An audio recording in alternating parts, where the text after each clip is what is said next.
Olá galerinha, tudo bem? Eu sou o professor Melk. De Física a gente vai trabalhar hoje o tópico 1.4, notação científica. Bom pessoal, só para esclarecer um pouquinho da dúvida, você consegue dizer para mim que número é esse? Você consegue ler para mim esse número? Olha só a quantidade de zeros que a gente tem aqui nesse número. Consegue entender que esse número é um número extremamente complexo para que a gente consiga dizer o nome dele. Para isso entra a notação científica, para facilitar tanto a escrita quanto a pronúncia desse número, tudo bem? Mas antes vamos entender um pouquinho do que é a notação científica, vamos compreender o que é esse cara. Olha só, notação científica nada mais é do que a ação de indicar, de representar por sinais convencionados, ou uma ação de notar. Ou seja, eu vou manter a forma, eu vou manter a escrita, porém eu vou padronizar para qualquer tipo de número. Qualquer tipo de número será padronizado a sua escrita, tudo bem? Ou qualquer sistema de símbolos e abreviações que ajuda as pessoas a trabalharem em um determinado assunto. Então, notação é um sistema que possui abreviações e símbolos. Vamos estudar um pouquinho mais lá na frente o que são esses símbolos e do que ele trata dentro da notação científica. Vamos lá. Notação científica. Quais são as suas principais características, tá? Notação científica é sempre baseada de potência 10, ou seja, todos os números que apresentam base 10 na sua escrita, na sua forma de escrevê-la, tudo bem? Podemos generalizar a forma com que o número é escrito nesta notação. Olha só, como que vamos generalizar? A base 10, ela sempre vai aparecer para a gente, tudo bem?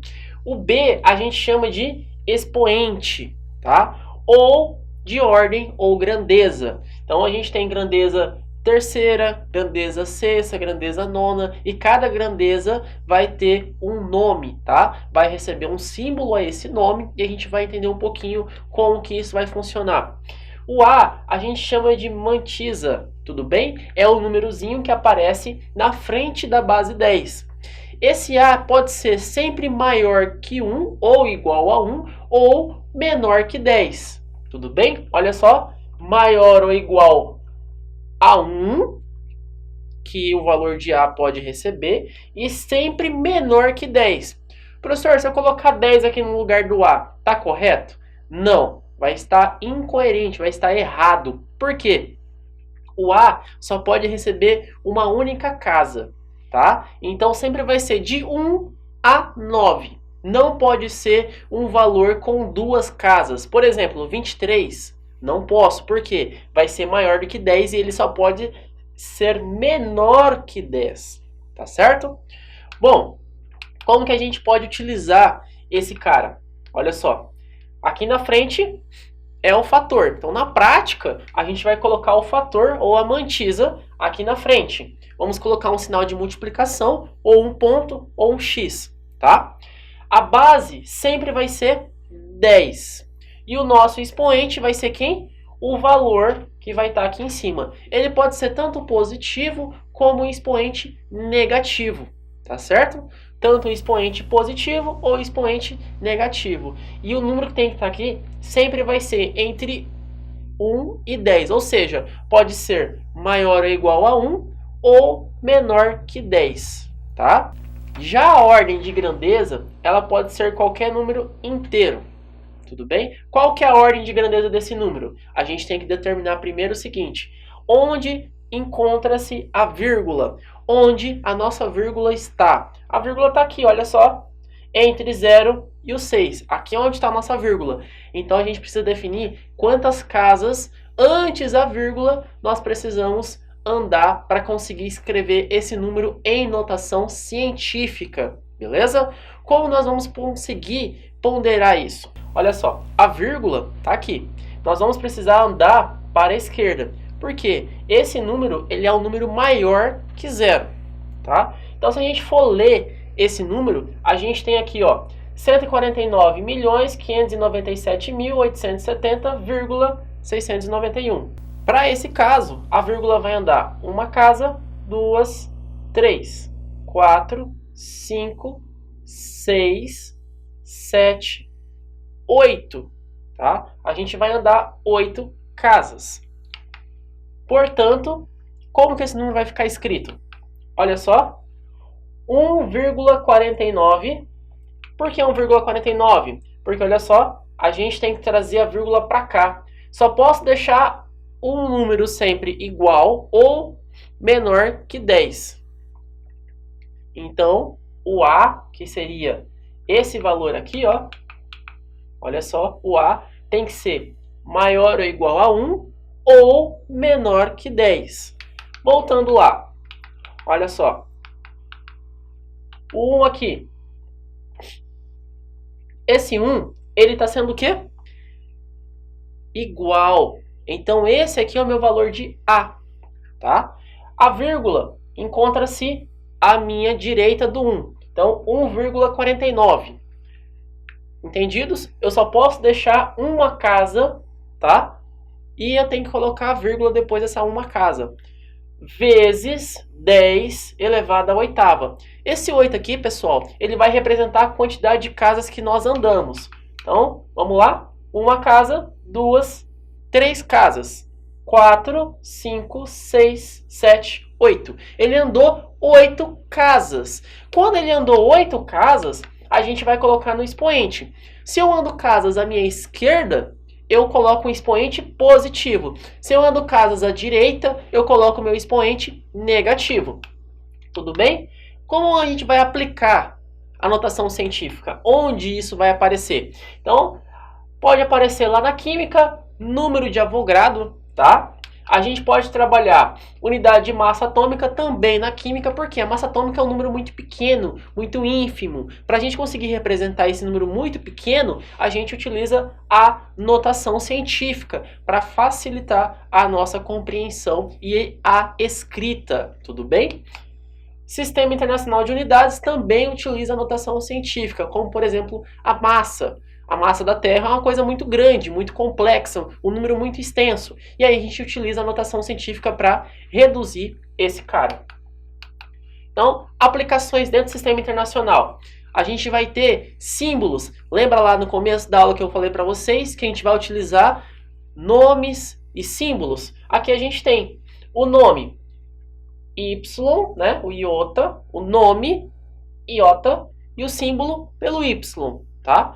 E a escala desse cara é 10 elevado a 24. Se eu fosse escrever isso, seria esse número aqui, ó. 24 zeros, tá? Olha só. 1, 2, 3, 6, 9, 12, 15, 18, 21, 24. Então, pessoal, a quantidade do expoente representa sim a quantidade de zeros que nós vamos ter na nossa expressão final. Se eu tenho 10 elevado a 24, significa que eu vou ter 24 zeros depois do 1, tá? O zeta, 21 e assim por diante. Olha só, os mais comuns que vocês precisam saber, tá? É o deca, 10 elevado a 1, que representa 10, tá? 10 elevado a 1. Esse númerozinho aqui, ó, é o número elevado. Hecto, 10 ao quadrado. Quilo, 10 à terceira. Mega, 10 à sexta. E assim sucessivamente, tá? Tera, 10 a 12. O tera é muito utilizado na informática. Eu tenho um HD com 1 terabytes. Ou seja, eu tenho 10 elevado a 12 bytes. Tranquilo? Giga, também utilizado muito na informática, né? Que aí significa, eu tenho 500 GB de espaço no meu HD. Significa que eu tenho meio tera, tudo bem? Mais que eu tenho 10 elevado a 9 bytes. Gigabytes. O giga é a notação, tá? É a escrita padrão que a gente vai adotar. Posso utilizar na informática, posso utilizar na química, na física, na matemática, tranquilo? Sempre para tentar reduzir um número escrito de maneira complexa, para facilitar a nossa compreensão. Você vai no mercado e compra 1 kg de batata. Opa, quilo? K. 1 quilograma de batata. Então, K significa 10 elevado à terceira.